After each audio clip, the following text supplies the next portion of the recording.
The twin suns of Arinder 4 burned low on the horizon, casting amber light through the transparent dome of the Academy's observation chamber.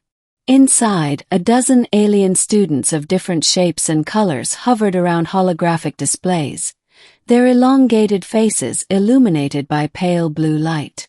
They were the brightest minds of the Arendorian Empire, heirs to a civilization that spanned 1,000 star systems.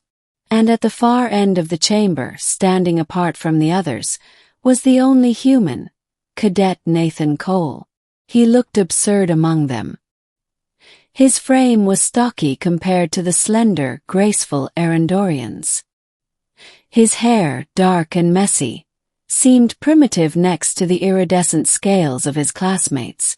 And his voice, low and grounded, felt almost crude in a room where most communication was done telepathically. To most of them, he was an oddity, a curiosity from a backwater planet recently admitted into the Galactic Union. To one of them he was a joke. Her name was Liara Venn, the top student in the Xenopsychology division, known for her brilliance and her arrogance. She stood nearly 7 feet tall, with a faint luminescent shimmer across her blue skin and eyes like cut glass. Liara was fascinated by humans the way a scientist might be fascinated by an insect that learned to walk upright. When the class began its simulation exercise, Liara immediately took control of the group. "Cole," she said, her voice carrying a soft telepathic edge, "perhaps you should observe this time. Your species still struggles with basic interstellar mathematics, yes?" Nathan smiled politely. "I'll manage. We did invent FTL drives without telepathy, you know." That drew a few chuckles from the class. Polite but mocking. Liara smirked. "You copied an outdated model and nearly imploded half your fleet. Efficiency requires intellect, not luck." Nathan said nothing, focusing on the glowing console. He had heard worse. Since arriving at the Academy, he'd been tested, doubted, and underestimated. Yet he had a quiet resolve, something the Arendorians didn't recognize, because they had never needed it. They were born into perfection. Humans had to fight for it. The exercise was simple, a crisis simulation. Each team had to stabilize a malfunctioning colony dome on a toxic planet, using limited energy and incomplete data. Most cadets used predictive algorithms or telepathic consensus to find the optimal solution. Nathan preferred old-fashioned logic, trial and error, instinct and pattern recognition. Liara's team, including Nathan, took charge of Dome Delta. She dictated orders in sharp telepathic bursts. "Seal Section 5. Divert coolant to the reactor. Ignore human input," she said flatly. Nathan frowned. "Section 5's pressure is dropping too fast. You'll trigger a breach." Liara's eyes glowed faintly. "Human intuition is not data. Sit back and..." The simulation dome exploded in a flash of red across the holographic table. The class gasped. The words "colony failure." 14,500 casualties flashed in crimson light. Liara's composure cracked. "Impossible," she muttered. "My calculations were perfect." Nathan gently adjusted the holographic model. "You didn't account for the secondary vapor channels. Arendorian soil expands under heat. Human colonists noticed that during the first settlement trials." Liara turned, her voice low and sharp. "So you guessed." "I learned," he said simply. "We make mistakes, but we remember them." The instructor, an ancient Arendorian with translucent skin, floated forward.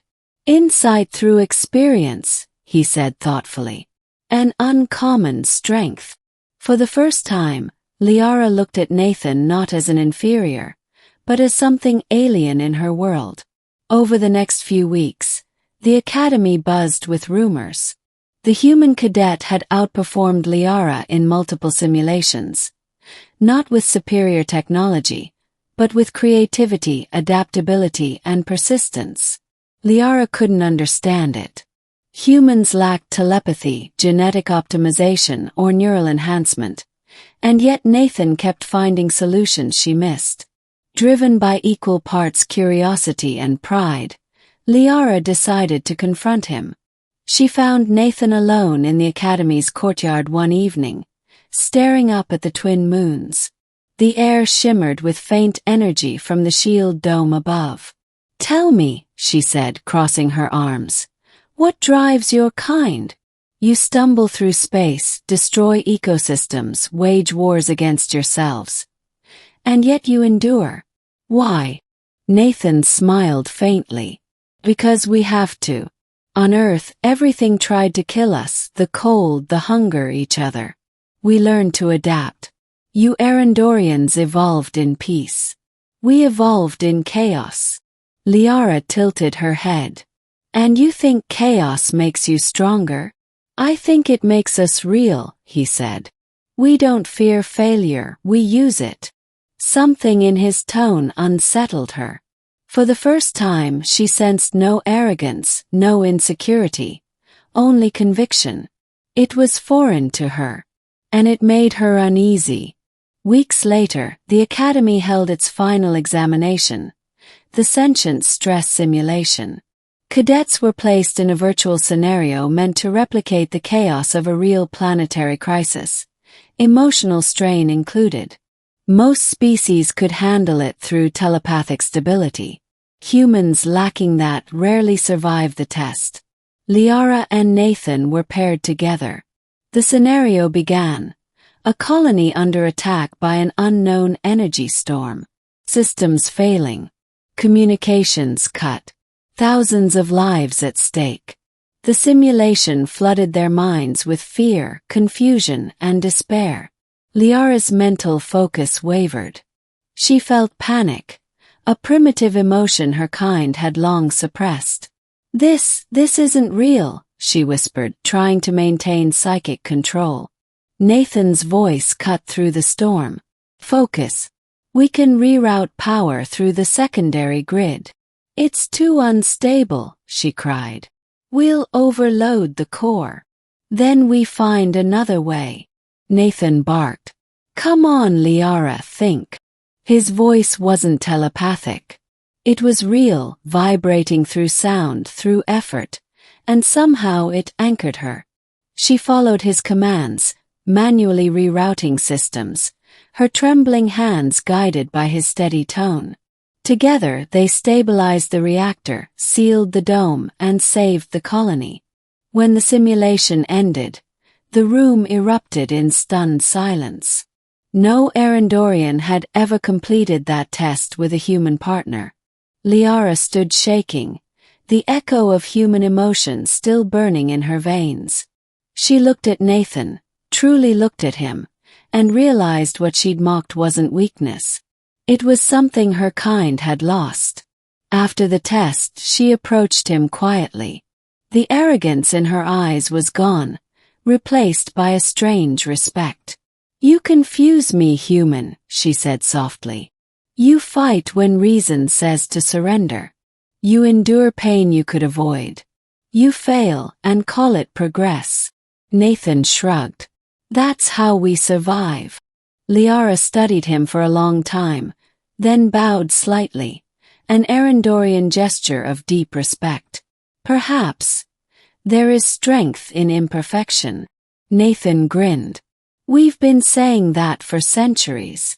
As he walked away, the twin suns rose once more over Erinder 4, and Liara realized that somewhere in the vast, calculated order of her galaxy, a small, chaotic species called humans might be the most unpredictable and dangerous beings of all. Because they didn't just think, they felt. And that, she knew now, was what made them unstoppable.